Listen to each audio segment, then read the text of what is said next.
Mica, come on up.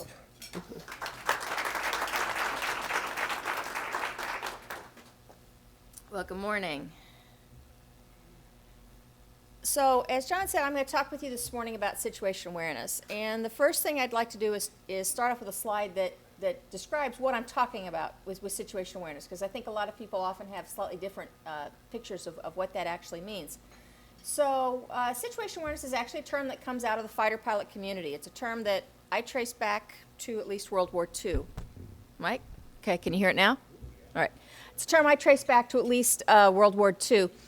And it really refers to people's understanding of what's going on in the world around them at a very simple sense. And we know coming out of these complex systems, beginning with aviation, but also spreading then into many other domain areas, including air traffic control, military command and control, the medical system. We see it in oil and gas operations and power system operations. Any place where you have people dealing with really complex systems, what they need to have is a good understanding of what's happening right there in that environment with the system of interest so they can make good decisions. And so I started working in this area back in the mid-'80s when we were really looking at how do we deal with improving systems for situation awareness, because we knew it was something we needed to improve. And basically came up with the following definition in working through what we were talking about. So situation awareness is not just knowing a bunch of stuff. As a matter of fact, having tons of data is one of the challenges that we have. So situation awareness, we talk about at 3 different levels. The first level is perception. Do you perceive the basic information? And that could be seeing, hearing, smelling, using all of our senses to actually understand what's happening. But the higher level of situation awareness is comprehension. And so it's not just knowing a bunch of stuff, but it's understanding what that actually means when put together in the aggregate. So it's putting 2 and 2 together to get 4, and to actually understand the so what of that information. And then we find that people who have the highest levels of situation awareness are able to project, at least into the near future, what's going to be happening with that system. So let me just give you an example here. In healthcare, what we're talking about is at the perception level, there's a lot of things you may want to know about a patient. Blood pressure, heart rate, O2 sat, what's changed about their vitals, appearance, meds, etc. There's basic information. But a good physician will know more than that. They'll be able to put that together to understand the so what of that information. And they may have things like diagnosis, for example, would be considered comprehension. But also, how is what you're doing impacting patient health? What's the impact of other factors on their condition? So it's a lot of aggregate information to understand the so what. And then projection, you might be looking at the prognosis of the disease, obviously, but also what are projected critical events that could be happening into the near future with this patient, projected impact of the actions you're taking on that particular disease and on patient state. So you're actually making a number of types of projections. And you do a lot of this very intuitively as you're going along and thinking about the situation. I do want to distinguish situation awareness from decision making and action. So situation awareness is your assessment of what's going on. Decision making is what you decide to do about it. And then action is the actions you take. And this is an ongoing cycle that happens many times. Your decision may be, I need to collect more data. And you send the patient for tests, for example. So that could be your action. But this is basically what we're talking about in terms of situation awareness. So in healthcare, there are a lot of major challenges for situation awareness. First of all, you're dealing with inherently messy data. And you're not typically reading the knobs and dials on a display the way a pilot might be. You're dealing with a very messy system in terms of patient biology. And in that regard, we know that there's a lot of individual variability across patients. So the underlying physiology may be different. The sorts of symptoms they present could be different even with the same disease. They may have a lot of hidden or unreported symptoms. They're not necessarily reliable reporters of information. A lot of different conditions can yield similar symptoms. So even with the same input information, your ability to perform comprehension projection can be quite challenged as you work to diagnose what's going on. And then they can vary a lot across patients. And the other problem you have, of course, is many tests have high error rates, and that often gets sort of swept under the rug. But it's not a direct correspondence of understanding what's happening with the patient in that regard. We also have a lot of challenges in on the medical device side. So a lot of key information could be hidden in your electronic medical health records. And I think, for example, of the Ebola case that presented itself in Dallas, and the patient had told them on admittance that he had been to a foreign country, he had been to Africa, but that got lost back in the medical health record, and the attending physician didn't see it. So that can be a challenge. There's a lot of poorly designed equipment that can make tracking and understanding what's going on very challenging, particularly alarms with the high false alarm rates, for example. And then you have the challenge of effective transmission of information across that entire healthcare team. So these form a lot of challenges for situational awareness that each of you probably deal with in your daily life. Now, we can also talk about situational awareness in other sorts of healthcare settings. For example, in public health decision making, they're looking at it at sort of a larger aggregate scale, and they could be dealing with events that include infectious and chronic diseases, natural disasters, response to terrorist events, where they're also trying to understand what's going on. They're looking at what's the scope and severity of the event, how many people are affected, what type of aid is needed, do the response teams have what they need. So they have a different set of questions, and because of that, they have a different set of situational awareness requirements. So for a public health person, for example, their perception requirements are going to be slightly different. They're looking at things like what's the incident rate by population group and location. Do they have things like absenteeism? Are there sales of over-the-counter medicines that would predict an upcoming event or epidemic of some kind? Their comprehension is they're looking at the variance between incident rates and prevalence rates in those groups and locations, routes of transmission, the virulence of the disease. So they have different sorts of assessments and then different sorts of projections that they're trying to make. And so when I talk about all those different domains that have challenges with situational awareness, their requirements are all different. What they need to perceive, comprehend, and project is very tailored to the individual role and type of decisions that you're making. I just showed you sort of what those decisions and essay requirements might be for a physician. They might be different for the nurse or the medical assistant in the same team. Those requirements tend to be very role specific because the goals and decisions associated with that role change. And then this again is in public health. They have a lot of different kinds of challenges. Is anybody here in the public health arena? A few bit, yeah. So they have a different set of challenges that deal with the fact that it's a complex problem, and they have to deal with highly disturbed infrastructures and distributed teams. So why do we talk about situational awareness in this domain? One of the things we found in most of the industries that we deal with is that the key to good decision making is situational awareness. And that is, people are actually pretty good at making decisions if they have a right understanding of what's going on. But what they struggle with is getting the right data and getting a good understanding of what's actually happening in that situation. In aviation accidents, for instance, we found that when we look at accidents involving human error, 88% were due to problems with situational awareness. So it's not that they were bad decision makers, it's not that they didn't know what to do, is that they had this real challenge with understanding and getting a correct assessment of what's going on. In medicine, we don't have quite the same database that we have in aviation, but we certainly have, at least in a number of studies, showing that some of these problems are poor communication, disconnected reporting systems, system design, automation, monitoring failures, and adequate assessments that all contribute to the human error problem that we see in the medical environment. So the upshot of this is that if we want to improve decision-making and performance outcomes in any environment, then situational awareness becomes a real factor that we can focus in on as a way of making improvements. So what do we have that can help us in moving towards that goal? The first of which I should tell you is that the good news for this community is this has had a large body of study on it for the last 25 years, and there's a lot of good information we can pull from in terms of how situational awareness works cognitively in the brain, how it works in teams, and from that, what we can do to improve it in domain-specific environments.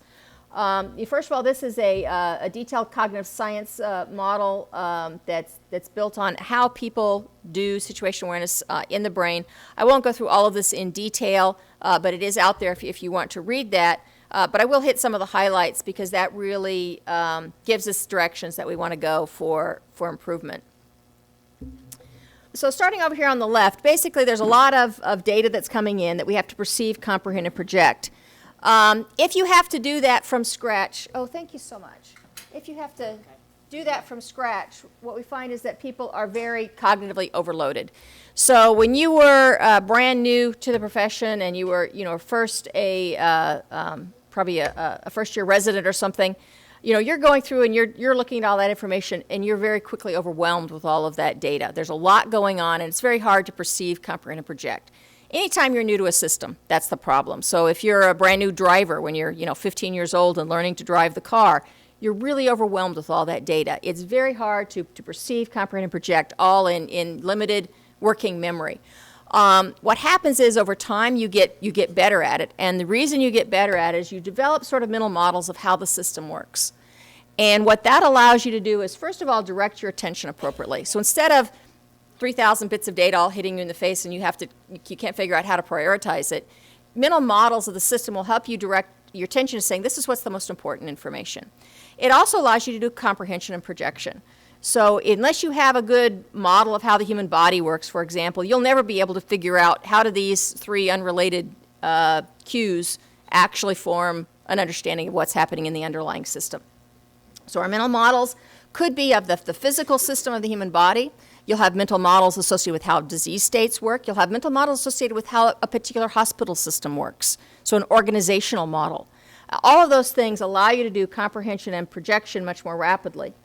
The other thing that's important to understand about situation awareness is the fact that we have different goal states. And that is you think, my goal is to improve patient care. Well, it is, but you also have other kinds of goals that may be alternating in there and coming into play. So you also have a goal of managing your work team. You have a goal of helping dealing with achieving reasonable states for what's doable for the patient in terms of their financial ability to work within the system. So these different types of goals will come into play. And we find that people will often be alternating goals. And those goals will drive which mental models you're using and and how you're actually interpreting that data. To give you an example here, we've been looking at this with Tasha's team, and they had a poster back there yesterday that looked at some of the different alternating goals that come into play in this environment. So that's important. And then the last thing that I'll say that's important here to look at is, in addition to these mental models, we also form schema. And schema are recognized patterns. And so people, particularly in medical care, will often use patterns to recognize classes of situations. And so you're not figuring it out from scratch each and every time, but what you're doing is you're recognizing and saying, oh, I know what that's like, I've seen that before. So if you see a particular rash on a patient, you can say, I recognize that pattern, that looks like Lyme disease. And it's this ability to recognize patterns that also forms the basis for rapid comprehension and projection in these environments. And there's a long history, I think, in this profession of showing you lots and lots of case studies so that you start to recognize those kinds of patterns and developing that kind of a library of these schema, if you will. Okay, so why does this get to be difficult then? All sounds very straightforward. What are the challenges we have in that? And there's a number of what I call essay demons, and these are just challenges that we have cognitively in being able to do this in a lot of environments. They include things like attentional tunneling. We tend to get focused in on one subset of information and miss a lot of competing cues that are going on in that environment. Requisite memory trap. This is where when we basically require you to remember a set of information to make a decision somewhere else.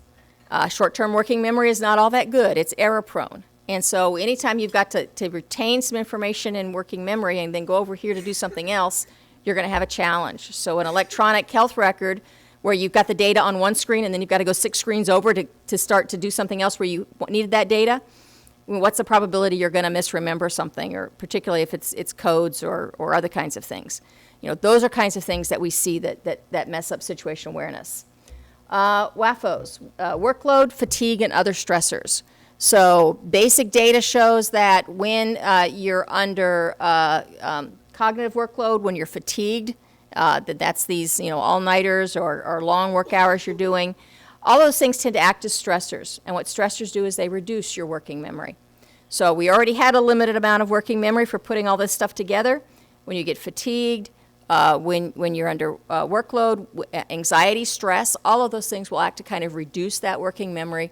And again, we can introduce more challenges. Misplaced salience. I call this the Las Vegas Strip syndrome. When you walk into a lot of environments, you will see all sorts of flashing lights, right? You've got all these displays going off, all these things competing for your attention. And what that does is it makes it very hard to find what it is you're really looking for. So when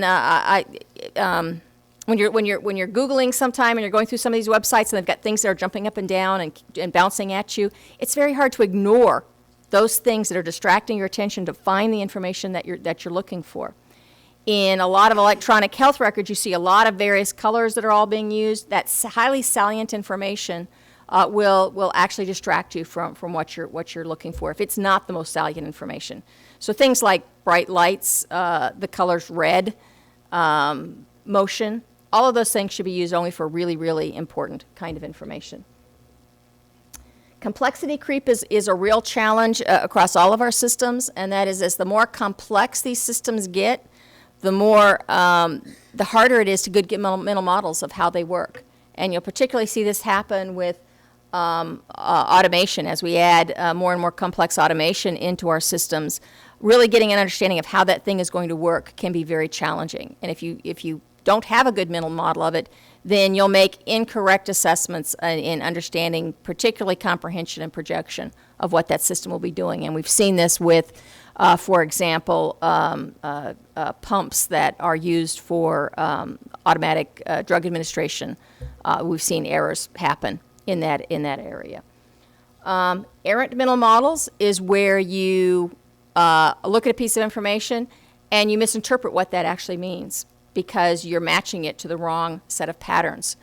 A good example of this is we've seen cases where a patient will initially get diagnosed on a particular set of cues, and then even though they're presenting lots of symptoms that aren't consistent with that, people will make that fit. They'll try to interpret it to continue to fit the existing diagnosis instead of realizing, oh no, it's really this other situation over here. And so that can be a real challenge, and particularly when the sorts of cues that you're getting are ambiguous. They could fit multiple kinds of disease conditions. And then lastly, the out-of-the-loop syndrome. This hasn't been a big challenge in aviation yet, but it could be in the future. And that is that we find as automated systems get introduced, people get out of the loop, and they don't necessarily understand what it's doing. And this causes a direct loss of situational awareness. So we're seeing this a lot in aviation, or in automation in aviation industry. We're now seeing it come in with autonomous driving. A lot of different areas where automation is at play, and we have to be concerned about that. Oops. So when we look at what kinds of essay problems people have, in the environments we've been able to look at, we have found that a large percentage of the time they're just not getting the data that they need. It's buried somewhere in the system. It never got reported from person A to person B who really needed it. The data was noisy. In your case, the patient may not have even told you about some of the symptoms that they were having, or you didn't get the lab records, or they were buried somewhere down in the file. Just that you never got the information that was really relevant for the decision. In other cases, then, what happens is you get the information, but you don't necessarily integrate it appropriately. So you don't understand the significance of that data. Very often you've mismatched it to the wrong case. So it's sort of this wrong mental model case where you get it, but you continue to interpret it into another disease state, for example.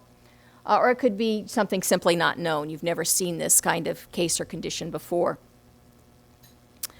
And then in the last case, you may have a correct diagnosis, but then aren't able to project what's going to happen in terms of future events or prognoses.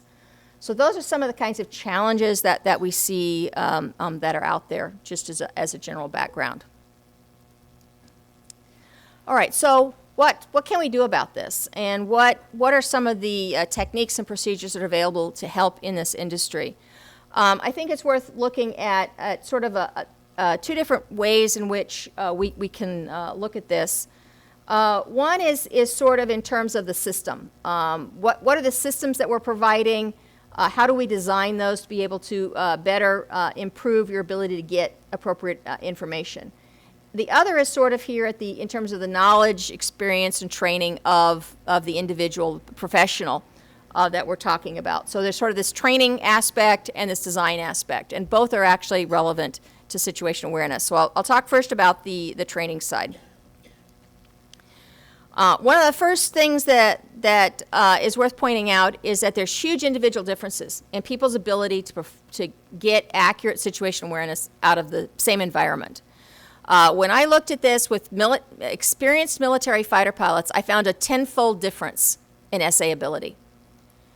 Tenfold, that's huge. Meaning you had some guys who were sort of wandering around down in the weeds and some guys who seemed to immediately know what was going on and how to interpret what was happening. That was a really big finding, and that was highly repeatable, by the way. So I found test-retest rates of 0.97, 0.98, 0.94, really consistent findings in that area. And we sort of looked to see what was this, and it wasn't just years of experience. It wasn't, what training they'd been through, but it really had to do with some different individual abilities. One of these was, and the highest predictor, by the way, was attention sharing ability, the ability to multitask. So it turns out some people are much better at that than others, and that was an environment where they're called on to do a lot of different things and juggle a lot of different tasks. That may or may not be the same in this environment. I haven't seen any studies done yet. It would be very interesting to do that. But I do suspect attention sharing would probably come into play to a certain degree. Spatial abilities were also important in that environment, may not be in this one. But the next big predictor was pattern matching ability. And I would expect that to be a very important skill set. Pattern matching ability, by the way, turns out to be fairly highly correlated with IQ. But your ability to recognize patterns out of the environment was significant. And then some differences in terms of things like working memory and perceptual speed. But the biggest two predictors were probably attention sharing ability and pattern matching ability. Other than that, then, what can we do? You already have a pretty highly selected population set. The next thing has to do with how people actually, even if you start off with these great skills, how do you then learn in that environment?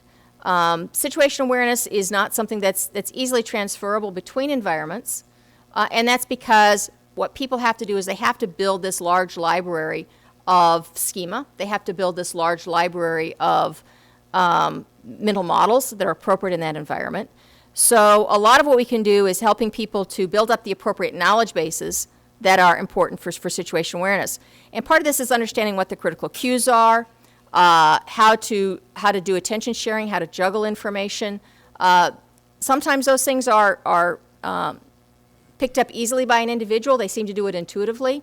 Other people struggle with that a little bit more. Those are things which can be focused on probably to a greater degree.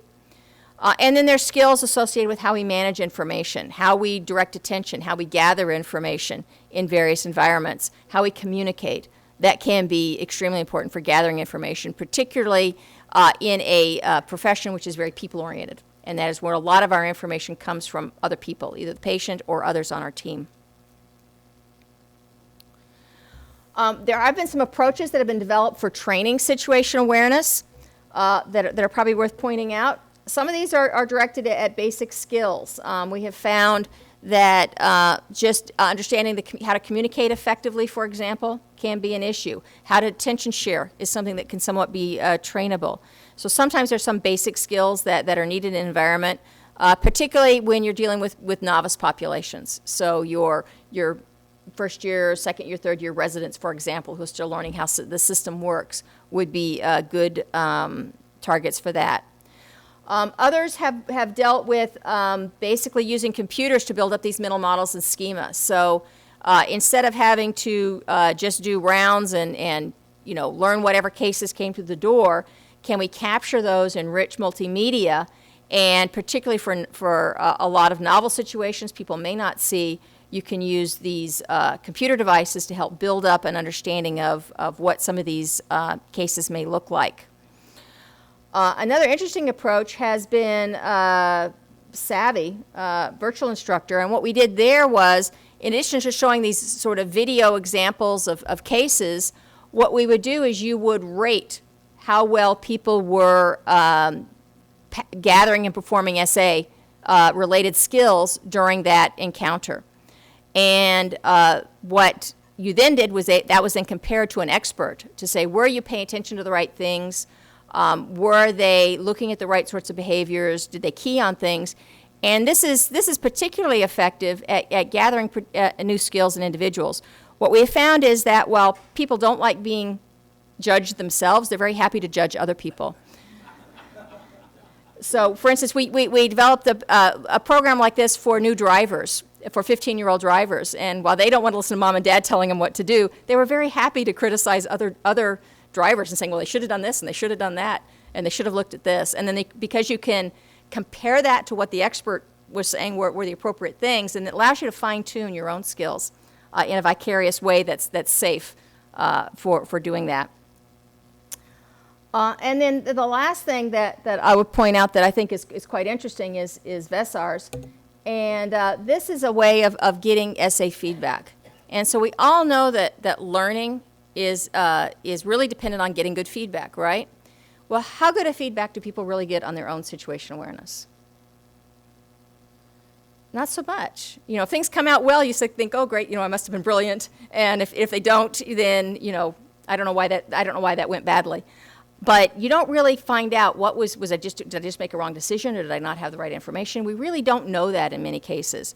So with VESARS, it's a virtual environment situation awareness rating system. What we did was we created these scenarios, and they could be in a virtual environment like a cave. They could actually be on a computer, or they could be in a real-life simulation environment.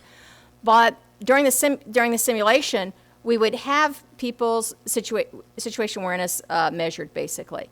So there would be behavioral rating scales where the trainer would be rating, were they doing the right kinds of things? They were getting rated on their communications. But we also measured their situation awareness. We asked them what they thought was happening at various times. And then at the end, this was used as a debriefing tool to say, well, here's what you thought was happening. Here's what was really happening. And here's why you may have been off. These are the kinds of things you did or didn't do that might have contributed to that. And so it gives direct feedback to people in this sort of training environment that we found to be very effective for helping people to really develop some of those skills. So I think all of these are approaches that will help maybe close some of that gap between people who are really good at essay and people who are not quite as good at it, because it helps build up the skills that we know people who are good at it use to kind of bring the bottom end up some higher in terms of their ability to do this. The other thing that I'd like to talk about is that situation awareness, particularly in healthcare, is not just a function of the individual, but it's also a function of the team. And so we know that teams are extremely important for gathering information. They have to collaborate in order to carry out their tasks. And what we're really trying to do with team situation awareness is sort of to optimize the decision-making of the whole team. We find a lot of times in teams, one person may know what's going on, but it doesn't get shared effectively, and so the other parts of the team aren't operating in synchrony or necessarily as effectively as they could be.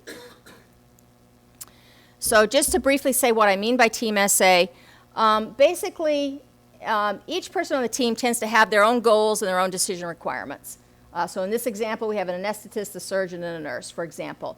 And they have their own picture of what's happening, what they need to know. But because they act as a team, there are certain overlaps in those requirements, things they need to be on the same page on. And that's where we need them to have shared essay. So that's the part. They don't need to know everything exactly the same. But for the subset of information that affects each of their decisions, that's where you want them to have a shared and common picture of what's happening. And there can be a lot of challenges with that in these environments. There's a lot of questions that these teams need to be looking at in terms of the status of the patient, what's been done so far, what are they doing now, How's what you're doing going to affect me? How's what I'm doing going to affect you? What are they going to do next? These are some of the assessments that are needed in order to have coordinated team functioning.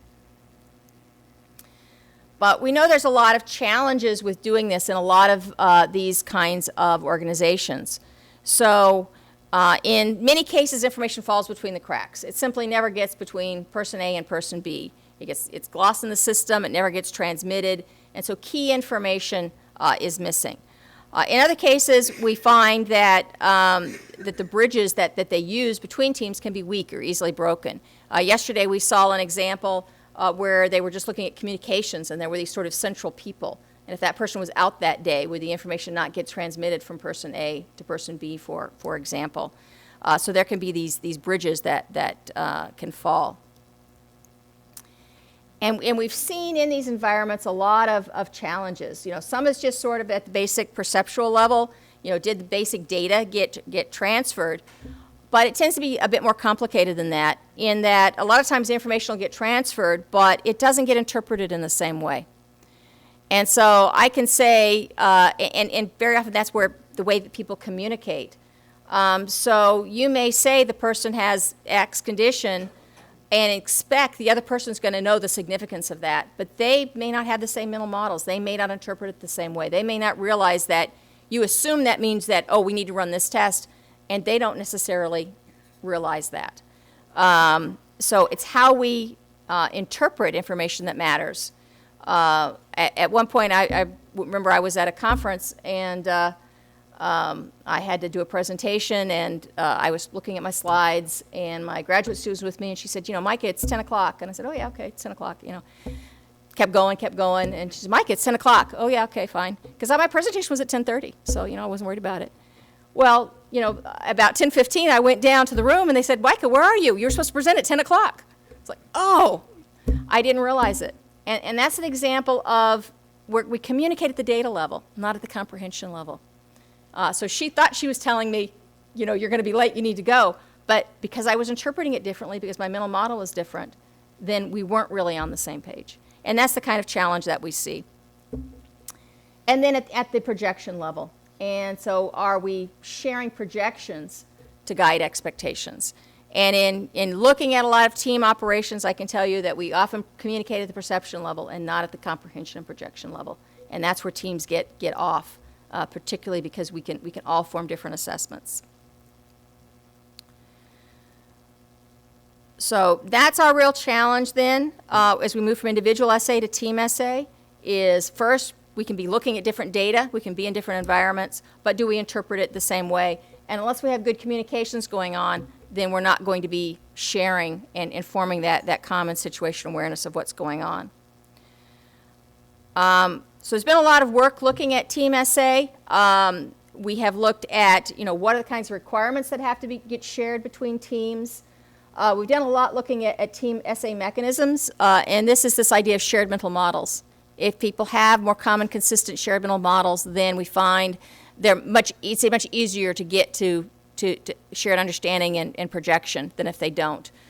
And just an example of this is if you travel with somebody a lot, you find you don't have to communicate nearly as much to get on the same page as to what's going on and where you're at. If you're working a team with somebody, it's a lot easier to form this shared understanding than if they're brand new to the team and you have to do a lot more communications. Devices are just this idea of shared displays that tend to be fairly poor in a lot of environments. And then there's a lot of work in good team essay processes that I won't go into, but to say there's a lot of things that are out there that have been looked at that help develop good processes for keeping teams on the same page and sharing effectively in those environments. And then these are some of the failures that we've seen in these teams. Very often teams aren't aware of what information needs to be passed. We've seen planes crash, for example, because the flight attendants assume, oh, the pilots already know there's one of the engines is out. And they don't. They've got the wrong engine or something. I mean, we have seen that information where information just doesn't get passed. And particularly when we have different power structures. So if the physician seems very foreboding and, you know, he's going to snap my head off if I'm wrong, they don't want to bother him with stuff. And that can create poor team skills that lead to people not contributing information that would be important. Very often there's little good support for shared SA in teams. They don't have a lot of shared devices. They don't have a lot of shared displays. Do they all have the same common picture of what's happening with a particular patient, for example? Or they may be very poor in terms of communicating that information. And then, of course, it could get interpreted differently. So there are some different approaches for training shared SA. Some of these are just classroom-based approaches, and we've seen some of these sorts of programs start to get developed into the medical arena. Team skills is one of those that's sort of focused on sort of some of the team processes. It talks about SA a little bit, but there are programs that have gone beyond that that really focus on situation awareness itself.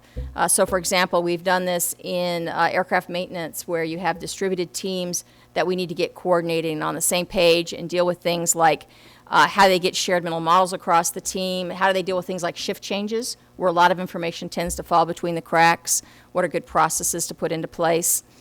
The other sorts of thing you can do, in addition to just getting in a room and sort of doing some classroom training, is simulation-based training. And in a lot of environments, we've seen the use of mannequins and medical simulation devices get brought into play. They're often training sort of some of these team coordination skills, but one of the things you can do is you can actually measure situation awareness in those environments and then use that to, again, provide feedback to the team in terms of not just are you doing the right processes, but what effect are those processes having? Were you on the same page? So it's very good for demonstrating how well things are doing and giving people that kind of feedback they need to improve their own participation in that process. Okay, I'd like to take a little bit of time then and just talk about the other side of the problem, which is the medical device side. The situation we're in a lot of environments is basically one of not just data underload, but data overload. And so we've gone from, the very simple sorts of devices to a lot of complex equipment, but people still can't find what it is they really need to know. So we've gone from the data underload to the data overload. And this is what I call the information gap. And that's this huge gap between all the data that's being produced, but the individual is still left with having to sort through it, find what they're looking for, mentally integrate it, and process it to say, this is what I really needed to know in the first place. And that's a very demanding, time-consuming process, and it's prone to error. And when we look at why do we have this kind of an overload scenario, it's because the environment that we're in right now is a very stovepipe one. There's not just one device, there's 20 different devices that are all out there collecting this one little thing and collecting this one little bit of data for you. But it's the individual who has to bring it all together and integrate it and process it. Even our electronic medical health records are very stovepiped in terms of all these little different bits that you're having to go through and mentally paste together what's really happening. And again, it's very time consuming, and the human's being required to adapt. And the challenge is that people can only adapt so far, and that's really always going to be the limiting factor. So I think we're taking the technology is not really going far enough in terms of getting us what we need to know. So what we're moving towards in design of our technical systems are basically using a more user-centered design approach. And so what we do here is we take all of that stovepipe data, you bring it together and integrate it for the individual around their decisions and their goals, and that's what's really going to optimize the process for the limited human cognitive processor that we have with us here. The end result is that if you integrate it and present it in ways that people can very rapidly understand, then you can get not only much better situation awareness and much better decision making, but it's much better overall in terms of efficiency, in terms of safety. It's much better in terms of user acceptance and satisfaction, and you get greatly improved productivity rates. So to me, when we're looking at, how do we improve the cost effectiveness of our healthcare system, we can really optimize the human component. Our physician time is the most expensive, and it's the most limited resource we have. If we can integrate that information in ways that allow him or her to be a more rapid and effective decision maker, then we've done a lot to improve the productivity and throughput of our system simultaneously with patient outcomes. So I think there's a lot of bang for the buck in terms of what we can do here. And to me, this is the real challenge of the information age, and that's kind of overcoming this information gap that we have to help people develop this rapid understanding of that information. And that's what we're looking at in trying to support situation awareness. So what we've developed is what we call situation awareness-oriented design, and it's a basic design approach that will allow us to apply all the things I just talked about in terms of how the human cognition works for situation awareness to develop systems that are going to support you at this higher information level. And this is not a replacement for human factors. It actually lays on top of human factors. So there's a lot of human factors design guidelines about, how to do font sizes and color contrast ratios and basic perceptual features of the system to improve human performance. There's a lot of physical ergonomics and then human-computer interaction type design guidelines. And this sits on top of that to deal with information not at the physical level or at the perceptual level, but at the information level. And I'll give you some examples of how this works. So this is our basic essay-oriented design process. And what we do is first we do a detailed requirements of what exactly are the situation awareness requirements of the user. I give you some examples there, but that's a very small percentage of really what people need to know when they're making decisions. After you do this cognitive task analysis, then we have design principles, and then we use essay measurement to say, did we design it effectively? Do we need to make any iterations to that in order to create the final design? And this is just an example. So we use a goal-directed task analysis to figure out what are those essay requirements. And we start with the overall goals of the individual and the sub-goals, and we break that down in this process. So this was an example for the Centers for Disease Control. Were you on that project? No, okay. April used to work for me, so we had a number of our engineers work on this program for the Centers for Disease Control. But there were some basic goals. In this case, it was to take the actions needed for significant public health events. We figured out what were the sub-goals associated with that. And then for each sub-goal, you break that down and say, what are the key decisions a person's trying to make for those goals? And your essay requirements are a function of those decisions. You don't need to know everything in the universe, but you do need to know key data. It tells you not just data, but what comprehensions do you have to make and what projections do you have to make. So you get this data at all three levels here. For this example, these are the basic data requirements they needed to know. They need to know how those events were impacting CDC personnel and how it was projected to impact them in the future in order to make a decision on what was the significance of the events to CDC resources and personnel. So it's just a way of very systematically breaking out the problem set so we're not just getting parts of the data, but all of the data and all of the information and not just a laundry list of data, but how that has to be integrated and projected. And so you go through this process, and they had this up yesterday, I think, in the poster session where they're working on this currently for primary health care. Then you use those to basically transform it into displays that integrate the information around those key decisions and goals that the individual has. In this particular example, we have 50 design principles for designing for essay, and we applied them to that design. And so some of those are, for example, gathering and integrating the data in the same place. And so let me just show an example here. This is sort of the level 1 information that was derived, and you were able to say, okay, this is the data they need to see together in the same place, and we simply integrated and presented it effectively, so I don't have to go to 6 screens to get the data, but it's all in one place. Very simple kind of guideline, right? The next thing was, though, we want to be able to understand the so what, or the comprehension of that information. What we found was that they really needed to know 6 things. There were 6 impacts they were trying to understand in this environment. So they wanted to know, how was a particular event impacting public health? How is it impacting CDC resources and personnel? How is it impacting the media? How is it impacting travel? And a couple of other things there. But basically what we did was we came up with a grid here that showed what that impact was for a particular event on those things. And it could either be white, meaning it was not having an impact, yellow, meaning it was having a somewhat of an impact, or red, meaning it was having a significant impact.